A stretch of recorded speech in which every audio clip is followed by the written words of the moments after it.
हम सभी जीने के लिए सांस लेते हैं, लेकिन क्या आप सही तरीके से सांस ले रहे हैं? शॉक? आप सोच रहे होंगे कि हम जब से पैदा हुए हैं तब से सांस ले रहे हैं और ये क्या बोल रही है। जी हाँ, ज्यादातर लोग गलत तरीके से सांस लेते हैं, जिसकी वजह से होती है काफी सारी बीमारियां, जैसे कि एसिडिटी, स्ट्रेस, ब्रीदिंग इश्यूज वगैरह। लेकिन डोंट वरी, क्योंकि आपकी हेल्थ है मेरी जिम्मेदारी। हेलो फ्रेंड्स, मैं हूं डॉक्टर ध्वनि जैन, आपकी physiotherapist, and welcome back to my channel health and wealth. आज हम बात करेंगे उस चीज के बारे में जो हम रोज करते हैं पर इतना सोचते नहीं है। Yes, breathing. सही तरीके से सांस लेना सिर्फ जिंदा रहने के लिए नहीं, बल्कि हेल्दी और एनर्जेटिक रहने के लिए भी जरूरी है। सबसे पहले ब्रीदिंग का मैकेनिज्म समझ लेते हैं। जब हम सांस लेते हैं यानी कि हवा अंदर लेते हैं, तो लंग्स वो हवा को फिल्टर करके जो ऑक्सीजन है वो ब्लड तक पहुंचाती है। अब जब हम शैलो ब्रीदिंग करते हैं यानी कि अंदर तक सांस नहीं लेते हैं, ऊपर ऊपर से सांस लेते हैं, तो लंग्स और डायफ्राम का पूरा पोटेंशियल यूज नहीं हो पाता है। रिजल्ट, कम एनर्जी, ज्यादा स्ट्रेस। एक एग्जाम्पल लेते हैं। बलून तो सबने फुगाए होंगे। अब ये बलून में जब तक हम अंदर तक हवा नहीं भरते हैं, तब तक ये बलून फूगेगा नहीं। उसी तरह हमारे लंग्स में जब तक हम अंदर तक हवा नहीं भरेंगे, यानी कि डीप ब्रीथ नहीं करेंगे, तब तक लंग्स हमारे अच्छे से काम नहीं करेंगे। देखिए, अगर आप गलत तरीके से सांस लेते हैं तो आप जी तो लेंगे, लेकिन आपका पोस्चर खराब हो सकता है, आपके ब्लड प्रेशर में कुछ इश्यूज हो सकते हैं, आपका स्ट्रेस बढ़ सकता है। इसीलिए सही तरीके से सांस लेना बहुत जरूरी है। अब आपको आपका ब्रीदिंग पैटर्न इंप्रूव करने के लिए क्या करना चाहिए? दो चीजें। नंबर 1, जो मैं एक्सरसाइजेस बताऊंगी वो एक्सरसाइज एवरी डे कम से कम 10 से 15 मिनट प्रैक्टिस जरूर कीजिए। एंड नंबर 2, जो मैं मिस्टेक्स बताने वाली हूँ वो अवॉइड जरूर कीजिए। तो पहले हम देख लेते हैं कौन सी एक्सरसाइजेस करनी है। फर्स्ट एक्सरसाइज है डायफ्रागमेटिक ब्रीदिंग। इसके लिए एक हाथ पेट पर रखना है और दूसरा हाथ चेस्ट पर रखना है। अब गहरी सांस नाक से अंदर लेनी है और फिर मुंह से छोड़नी है। जब आप सांस लेंगे तब आपका पेट बाहर आना चाहिए, और जब आप सांस छोड़ते हैं तब पेट अंदर जाना चाहिए। जब आप सांस छोड़ते हैं आप नाक से भी छोड़ सकते हैं और मुंह से भी छोड़ सकते हैं। ये एक्सरसाइज आपके लंग्स को स्ट्रांग बनाती है और स्ट्रेस लेवल को कम करती है। नेक्स्ट है चेस्ट एक्सपेंशन एक्सरसाइज। इसके लिए आपको गहरी सांस अंदर लेनी है और सांस लेते हुए हाथों को ऊपर लेके जाना है, और धीरे धीरे सांस बाहर छोड़ते हुए हाथों को नीचे लेके आना है। अब सेम चीज़ आपको साइड डायरेक्शन में भी करनी है, क्योंकि हमारे चेस्ट 2 डायरेक्शन में एक्सपांड होता है। तो सिमिलरली आप बाहर से हाथ ऊपर लेंगे सांस अंदर लेते हुए, और फिर सांस छोड़ेंगे हाथों को नीचे लेते हुए। एक और बार करते हैं।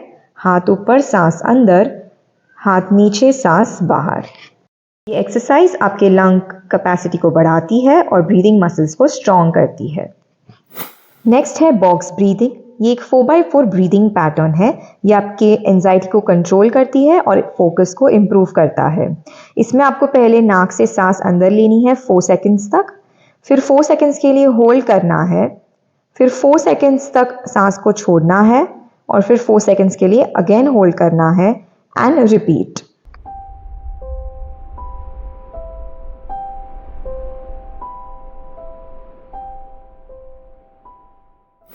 लास्ट है अनुलोम विलोम या ऑल्टरनेट नॉस्ट्रिल ब्रीदिंग। इसमें एक नॉस्ट्रिल को थंब से बंद करें और दूसरी नॉस्ट्रिल से सांस अंदर लें। अब दूसरे नॉस्ट्रिल बंद करें और पहले से सांस बाहर छोड़ें। ये प्रोसेस रिपीट करना है। ये एक्सरसाइज आपकी नर्वस सिस्टम को बैलेंस करती है और ब्लड प्रेशर को कंट्रोल में रखती है।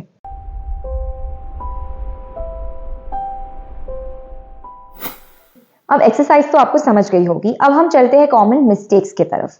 नंबर 1 है शैलो ब्रीदिंग। आप क्या करते हैं, जिस तरह से मैंने फर्स्ट एक्सरसाइज में बताया कि आपको पेट तक हम हवा भरनी है, आप वैसा नहीं करते हैं। आप सिर्फ चेस्ट से ब्रीथ करते हैं, इस तरह। समझ रहे हैं? ये चेस्ट में आप हवा भर रहे हैं बट पेट तक हवा नहीं ला रहे हैं, तो आपको वो मिस्टेक अवॉइड करनी है। सेकेंड मिस्टेक जो आप बहुत बार करते हैं वो है माउथ ब्रीदिंग। देखो, आप देखोगे इनवॉलेंट्री आप हमेशा नाक से सांस लेते हैं, लेकिन कभी कभी आप कुछ पहाड़ चढ़ रहे हैं या चल रहे हैं तो आप क्या करते हैं, मुंह से सांस लेने लगते हैं, and that is not correct. आपका थ्रोट ड्राई हो सकता है एंड आपको जनरल इश्यूज हो सकते हैं। इसीलिए ध्यान रखिए, आपको नोज ब्रीदिंग करना है, माउथ ब्रीदिंग नहीं करना है। ओनली ड्यूरिंग एक्सरसाइजेस, जब मैंने आपको बताया था कि आप मुंह से हवा छोड़ सकते हैं, तब आप कर सकते हैं, अदरवाइज जनरली आपको नोज ब्रीदिंग करना है। एंड थर्ड मिस्टेक ये है कि आप डायफ्राम के बदले बहुत सारे दूसरे मसल्स यूज करते हैं। देखिए, हमारी ब्रीदिंग का मेन मसल है डायफ्राम, जो इस एरिया में है। लेकिन बहुत सी बार आपने देखा होगा आप इस तरह से शोल्डर की हेल्प से ब्रीथ करते हैं, या तो फिर ये सारे मसल्स टाइट कर लेते हैं ब्रीदिंग के वक्त। तो ये सारी चीजें रॉन्ग है। आपको ध्यान रखना है कि आपके नेक मसल्स, शोल्डर मसल्स एकदम रिलैक्स्ड हो, और फिर आपको ब्रीदिंग प्रैक्टिस करनी है। अब आप सोच रहे होंगे कि आपने कहा कि गलत तरीके से सांस ले रहे हैं, तो हम ऐसे कॉन्शियसली पूरे दिन ब्रीथ करेंगे?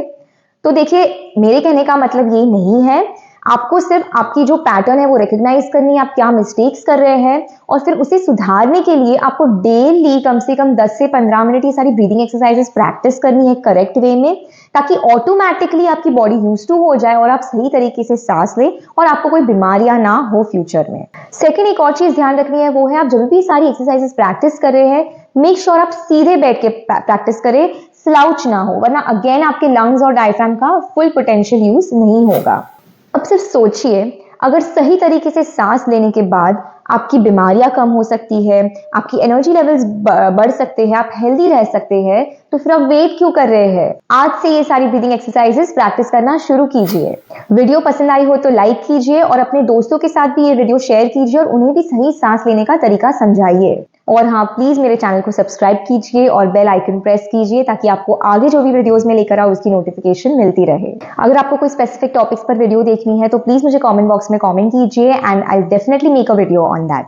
Till then, keep moving and stay fit.